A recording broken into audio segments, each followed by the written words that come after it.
Police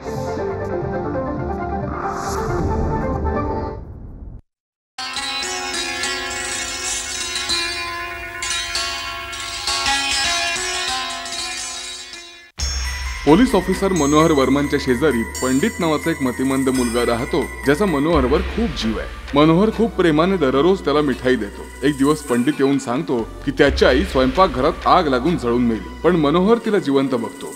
काही दिवसांनी येऊन पंडित सांगू लागतो की ॲडव्होकेट बक्षीने आपली पत्नी गौरीला टेरेसवरून ढकलून दिलाय। मनोहर बक्षीच्या घरी जाऊन त्याला भेटतो आणि एकाच नजरेत गौरीच्या प्रेमात पडतो। एक दिवस पोलीस स्टेशनमध्ये फोन येतो की पंडितची आई स्वयंपाकघरात जळून मेली, म्हणजेच पंडितचं भविष्य खरं ठरलं होतं। मनोहरला कळून चुकतं की आता गौरीच्या जीवाला धोका आहे। आता पुढे गौरी, किती सुंदर नाव आहे। डायरीमध्ये हे नाव लिहून मी ते वारंवार बघत असतो। नजरच ढळत नाही। नाव जेवढं सुंदर तेवढी सुंदर मूर्ती। आज बक्षी साहेबांच्या गैरहजेरीत एका हवालदाराने गौरीला माझा निरोप दिला। मला मनोहर वर्मांनी पाठवलंय। त्यांनी तुम्हाला उद्या घरी बोलावलंय। हा ॲड्रेस आहे। ठीक आहे, त्यांना सांगा उद्या मी येईन। हो ठीक आहे। कोणतं ना कोणतं कारण लावून घरातून निघून ती इथे येईल, पण इथे आल्यावर मी तिला काय सांगू? तुझा नवरा धोकेबाज आहे, सांभाळून राहा। आणि ह्याच्यासाठी माझ्याकडे काय पुरावा आहे? पंडितचं भविष्य? ती माझ्यावर का विश्वास ठेवेल? नाही नाही, पहिल्याच भेटीत मी तिला भविष्याविषयी काहीच सांगणार नाही। तुला इथे बोलावणं योग्य नव्हतं। विचित्र वाटलं असेल ना? हो, विचित्र तर वाटलं, पण चुकीचं नाही वाटलं। माहित नाही का, पण जेव्हा मी तुम्हाला पाहिलं तेव्हा मला एक आपलेपणा जाणवला। असं वाटलं की जणू मला या जेलमधून सोडवायला कोणी आलंय। म्हणून तर मी सरबत घेऊन बाहेर आले।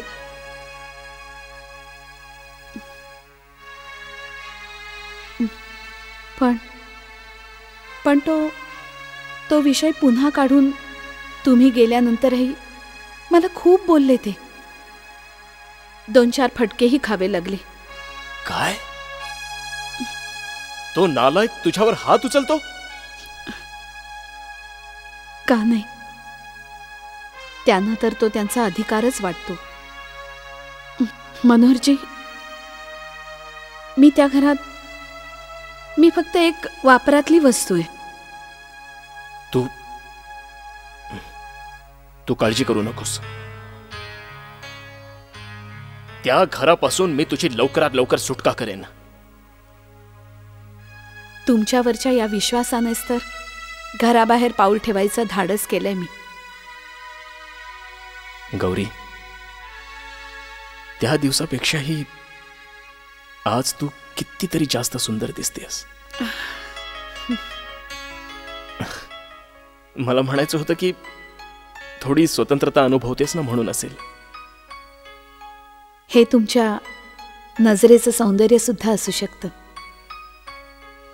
आजची आपली ही भेट मला एका सुंदर स्वप्नासारखी वाटते।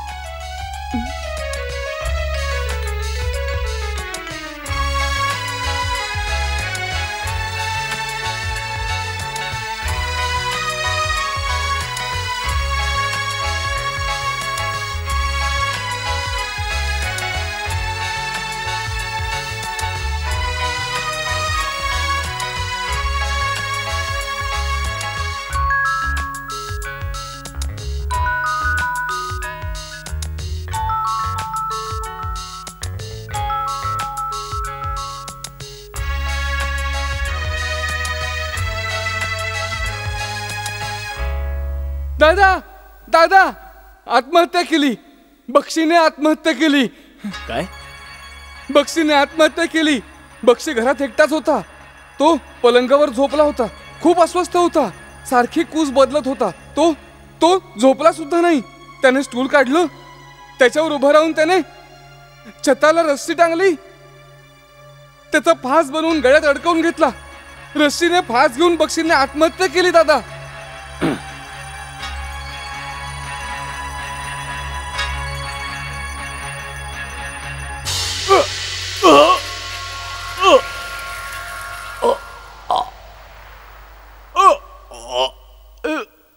पंडित, या तुझ्या खोट्या गोष्टी मला अजिबात ऐकायच्या नाहीयेत आता. दादा हे 100% खरं आहे. मी सांगतो ते खरं आहे हे दादा. बघ पंडित, तुझ्या आईच्या मरणाचं भविष्य खरं ठरलं, तो निव्वळ योगायोग होता. याचा अर्थ असा नाही की तू प्रत्येक माणसाच्या मरणाविषयी असे वेडेवाकडे विचार करत राहशील. बक्षीने ना गौरीला ढकललंय ना आत्महत्या केलीये, कळलं तुला?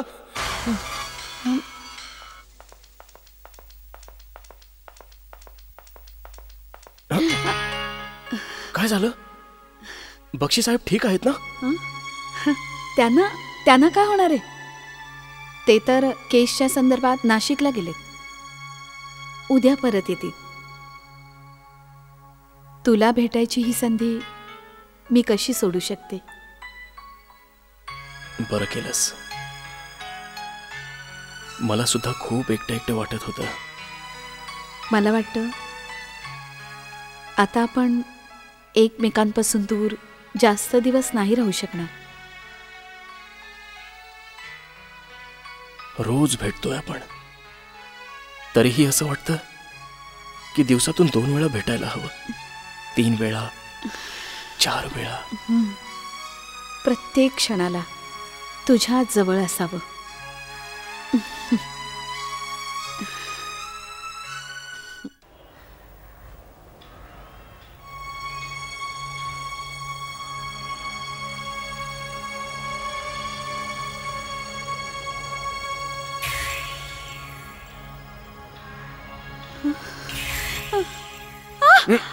सोडा मला.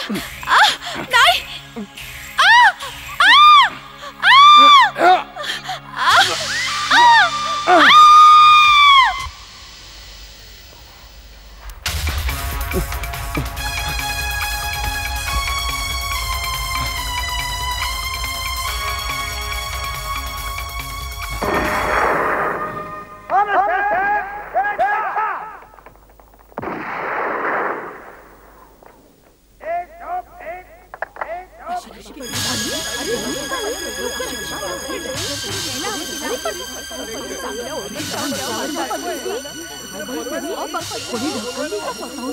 ओ बक्षी साहेब, खाली या, खाली या. ओ बक्षी साहेब, अहो बक्षी साहेब, हे काय झालं? बक्षी साहेब. हो येतो येतो, मी खाली येतो.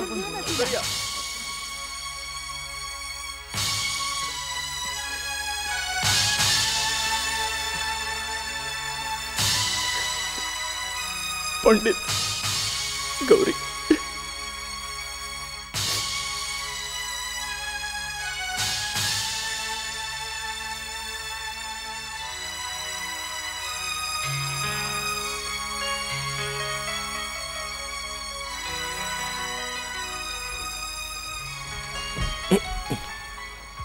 पंडित,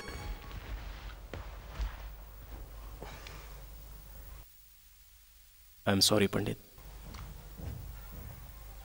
मी उगीच तुझ्यावर ओरडलो. त्या दिवशी तू खरंच सांगत होतास. गौरी निघून गेली आणि मी तिला नाही वाचवू शकलो. दादा आज ना मला तुला काहीतरी सांगायचं आहे. नाही पंडित, आता सांगण्यासारखं काय राहिलंय? ऐक ना रे. कुणाविषयी सांगणार आहेस? माझ्याविषयी सांगायचंय.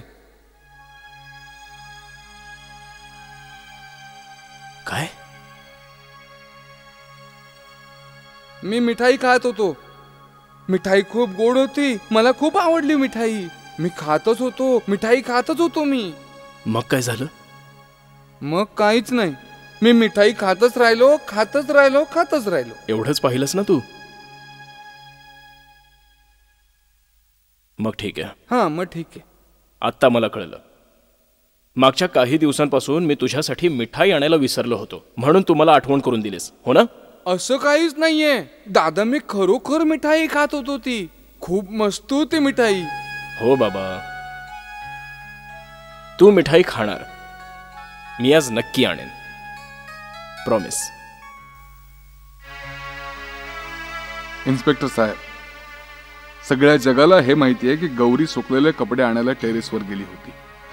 कदाचित जरा जास्त वाकली असेल आणि पडली असेल. खोटं खोटं आहे हे. असेलही. ती खाली पडली नसेल, तिने स्वतःच उडी मारून आत्महत्या केली असेल. यासाठी तूही जबाबदार असू शकतोस इन्स्पेक्टर. काय? कदाचित गौरी कुठल्या तरी संकटात सापडली असेल आणि ती जगाला तोंड दाखवायच्या लायकीची राहिली नसेल, म्हणून तिने. काय काय म्हणायचंय तुला? तुला काय वाटतं, मला तुम्हा दोघांचं चोरून भेटणं माहीत नव्हतं? तिला फूस लावत राहिलास तू, घटस्फोट घ्यायचे सल्ले देत राहिलास. तुला काय वाटतं हे मला माहीत नव्हतं? तू डोळे बंद करून दूध पीत होतास इन्स्पेक्टर, पण माझे डोळे उघडे होते, माझे कानही उघडे होते. प्रत्येक बातमी मला कळत होती. माझी बुद्धी मी गहाण नाही ठेवले इन्स्पेक्टर. भित्र्या माणसं, जर तुझं माझ्याशी वैर होतं तर मला मारायचा प्रयत्न करायचा होतास, पण नाही. तुझ्यासारखा भित्रा माणूस नेहमी पाठीमागूनच वार करतो, आणि तोही एका अबला स्त्रीवर. आपला गुन्हा लपवण्याचा प्रयत्न करू नकोस पक्षी, कारण माझ्याकडे एक असा जबरदस्त साक्षीदार आहे ज्याने तुझी ही सगळी काळी कर्म आपल्या डोळ्यांनी पाहिलेली आहेत, सुरुवातीपासून शेवटपर्यंत.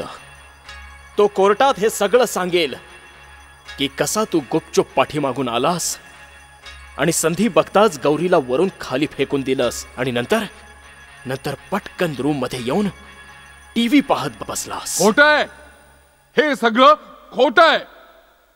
तिथे वरती कोणीही साक्षीदार नव्हता. गौरी एकटीच होती टेरेसवर, आणि जेव्हा मी खाली आलो इथेही कोणी नव्हतं. पण हे मात्र खरं आहे इन्स्पेक्टर की माझं वैर फक्त तुझ्याशी होतं. पण गौरीचं असं मला सोडून निघून जाणं मी सहन नव्हतो करू शकत. ती माझी होती, माझ्या ताब्यात होती.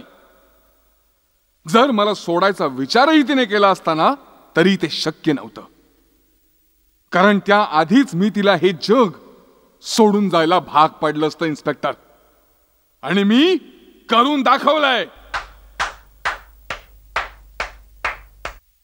वाह बक्षी वाह, थँक यू व्हेरी मच. मी तुझा हा जबाब रेकॉर्ड केलाय.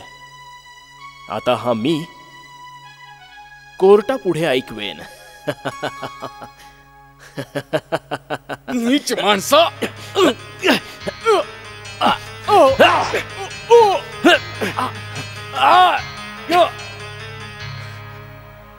पोलिसावर हात उचलून तू आपली केस अजूनच कमजोर केली आहेस बक्षी. उद्या तुला अटक होईल आणि मग केस कोर्टात जाईल. दिवसेंदिवस तुझ्या अब्रूचे धेंडवडे निघताना बघून एक दिवस तुला फासावर जावं लागेल. पळून जायचा प्रयत्न करू नकोस बक्षी. संपूर्ण बिल्डिंगवर पोलिसांची नजर आहे. तू आधीपासूनच नजर काय देत आहेस? Mind you, there is no escape. There is no escape. There is no escape. There is no escape. There is no escape.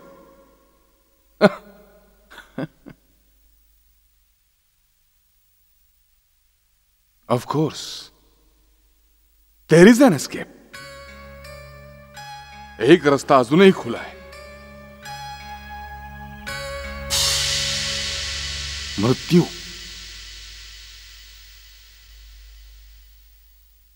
पण मरणाच्या आधी एक काम करायला हवं. त्या नीच इन्स्पेक्टर मनोहरला धडा शिकवायलाच हवा. माझ्या मृत्यूच्या आनंदात त्याला मिठाई चारायलाच हवी.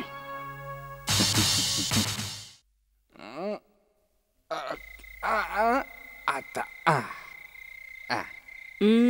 मनोहर वर्मा इथेच राहतात का? वरती. आत्ताच मी बक्षीला पंख्याला लटकलेला पाहून आलोय. It was a terrible suicide. आता असतील का वरती? काम करतायत ते. बक्षी मेला, त्याला त्याच्या पापांची शिक्षा मिळाली. पण ह्या गोष्टीने मला आनंद नाही झाला. माझ्या मनातून बक्षीबद्दलची द्वेषाची भावना हळूहळू निघून चाललीय. घरात दुसरं कोणी आहे का? मी आहे ना. मग मी हा बॉक्स तुझ्याकडे देऊन जातो. हा, एक मिनिट, मी गणपती बनतो. मी बघू शकतो की कुणा एका शक्तीने बक्षीच्या हातून गौरीला नष्ट करायचं कार्य केलं. बक्षी निव्वळ एक साधन होता. त्याच्या हातून गौरीचा खून हा अटळ होता आणि त्याचा स्वतःचा मृत्यूही तितकाच अटळ होता. याच्यात काय आहे नाही विचारणार? मला माहितीये, मिठाई आहे. या दोघांचाही मृत्यू आधीपासूनच निश्चित होता. इतकंच नाही, कोणीतरी हे सर्व पाहिलंही होतं. पंडितने. कुणीतरी मनोहर साहेबांसाठी पाठवली आहे. हो, मनोहर दादा खूप चांगला आहे. मला नेहमी मिठाई घेऊन येतो. अच्छा, ठीक आहे, मग मी निघतो. मी निघतो. आणि जर पंडितने हे मृत्यू नसते पाहिले तर त्याने मला बक्षीविषयी नसतं सांगितलं आणि मी गौरीला कधीच नसतो भेटलो. आणि ना बक्षीने गौरीचा खून केला असता, ना त्याच्यावर आत्महत्या करायची वेळ आली असती. म्हणजे पंडितच एका अर्थाने नियतीच्या हातातलं शस्त्र होता. मी पूर्ण डब्बा एकटा खाऊन टाकणार. कुण्या गूढ शक्तीच्या मदतीने नियतीने आपलं काम पूर्ण केलं. बर्फी.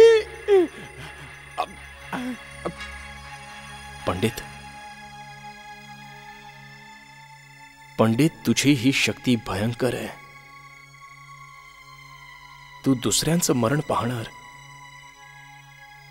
आणि तुझ्या पाहण्यामुळेच हे मरण सत्यात उतरणार. किती भयंकर आहे.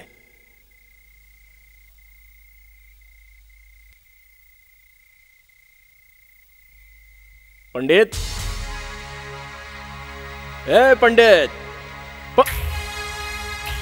हे पंडित, अरे असा का झोपलायस? हे काय झालं तुला पंडित?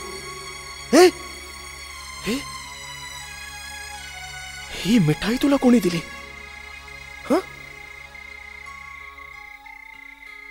विषारी मिठाई? हे पंडित, पंडित, ए नाही पंडित, पंडित, ए पंडित, पंडित, तुला काय झालं पंडित? मला सोडून जाऊ नकोस पंडित, मला सोडून जाऊ नकोस पंडित. मी एकटा पडेन रे पंडित.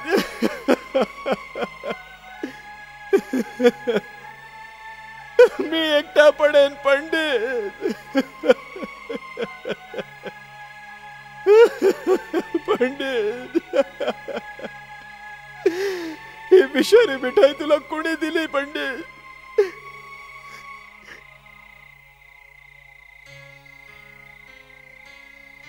आता हे सर्व बोलणं व्यर्थ आहे. तू तुझं मरण पाहिलं होतंस, होय? मिठाई खात खात मी समजू शकलो नाही.